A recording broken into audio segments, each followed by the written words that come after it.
Hello विद्यार्थियों, आज हम लोग डिस्कस करेंगे रिकॉन्स्टिट्यूशन ऑफ पार्टनरशिप, जो कि चैप्टर 2 है, +2 का ये पार्टनरशिप का चैप्टर 2 है। Reconstitution of partnership. रिकॉन्स्टिट्यूशन से क्या मतलब है, इस बात को समझिएगा। रिकॉन्स्टिट्यूशन का क्या मतलब है? रिकॉन्स्टिट्यूशन का मतलब है, री मतलब फिर से, और कंस्टिट्यूट करने का मतलब बनाना, फिर से बनाना। मतलब किसी पार्टनरशिप को हम लोग फिर से बनाते हैं, रिकंस्टिट्यूट करते हैं। इसका मतलब कि रिकंस्टिट्यूशन कब होगा, रिकंस्टिट्यूशन कब माना जाएगा। तो यदि पार्टनरशिप फॉर्म बंद नहीं होगा, पार्टनरशिप फॉर्म कंटिन्यू रहेगा, लेकिन उसके कुछ टर्म्स चेंज हो जाएंगे, कभी कोई पार्टनर चेंज हो जाएगा। इसका मतलब कि पार्टनरशिप डीड में कोई चेंज आएगा। पार्टनरशिप डीड में चेंज आएगा, लेकिन पार्टनरशिप कंटिन्यू रहेगा, जिसे हम लोग रिकंस्टिट्यूशन के नाम से जानते हैं। तो हम लोग जानते हैं कि पार्टनरशिप एग्रीमेंट से बनता है, एग्रीमेंट से बनता है। इस एग्रीमेंट में यदि कोई चेंज आएगा, एग्रीमेंट में कोई चेंज आएगा, बट पार्टनरशिप कंटिन्यू रहेगा, बिजनेस कंटिन्यू रहेगा, लेकिन एग्रीमेंट चेंज हो जाएगा, तो इसे हम लोग रिकंस्टिट्यूशन ऑफ पार्टनरशिप के नाम से जानते हैं। तो रिकंस्टिट्यूशन कब होगा, तो इसका कुछ अलग अलग सर्कमस्टांसेस है जिसमें रिकंस्टिट्यूशन होगा। पहला सर्कमस्टांसेस है, यदि प्रॉफिट शेयरिंग रेशियो चेंज हो जाए।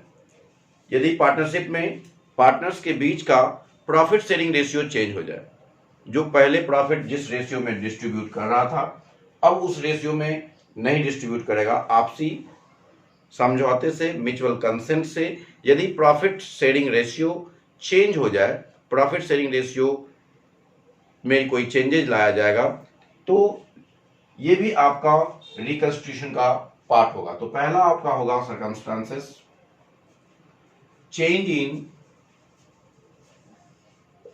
इन प्रॉफिट शेयरिंग रेशियो,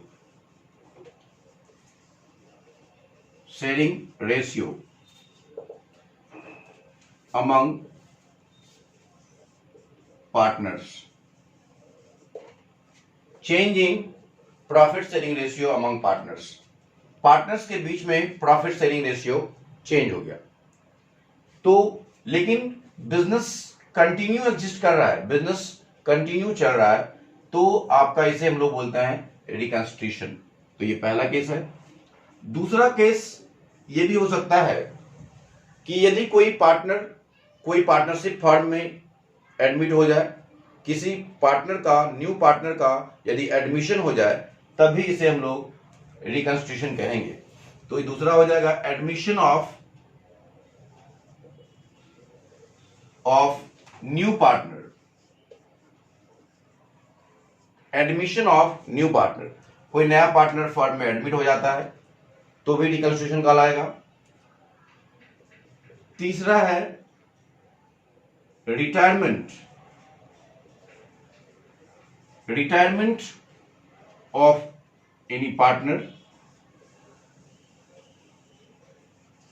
कोई पार्टनर फर्म से रिटायर हो जाता है, सपोज ए, बी, सी किसी पार्टनरशिप फर्म में पार्टनर था, सी रिटायर हो जाता है, तो ए और बी मिलकर के फर्म को कंटिन्यू करता है, तभी इसे रिकंस्टिट्यूशन माना जाएगा।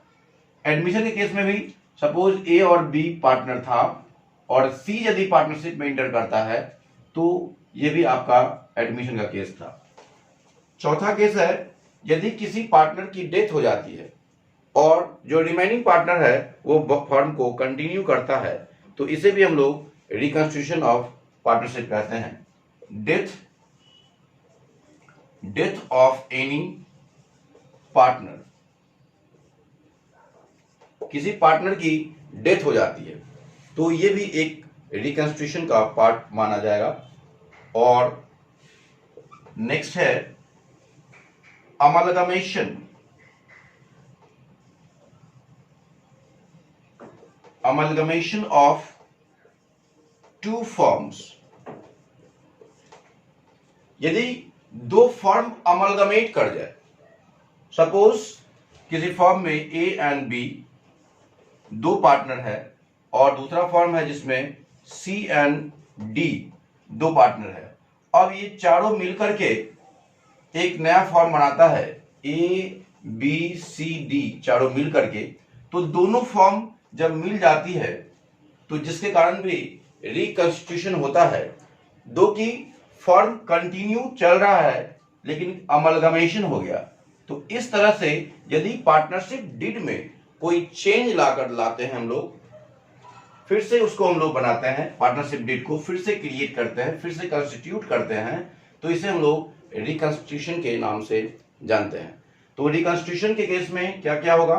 तो रिकंस्टिट्यूशन होगा माना जाएगा जब ये पांचों सर्कमस्टांसेस में से कोई सर्कमस्टांसेस को फॉलो किया जाएगा। तो पहला, या तो प्रॉफिट शेयरिंग रेशियो चेंज हो जाएगा, दूसरा किसी पार्टनर का एडमिशन हो जाएगा, तीसरा कोई पार्टनर रिटायर कर जाएगा, चौथा किसी पार्टनर का डेथ हो जाएगा, पांचवा यदि दो फर्म अमलगमेट हो जाएगा। तो these are the circumstances of reconstitution of partnership firm. अब सबसे पहला जो सर्कमस्टांसेस है इसमें प्रॉफिट शेयरिंग रेशियो चेंज होता है। तो प्रॉफिट शेयरिंग रेशियो जब चेंज होगा तो क्या होगा, इस बात को हम लोग अगले क्लास में डिस्कस करेंगे। धन्यवाद।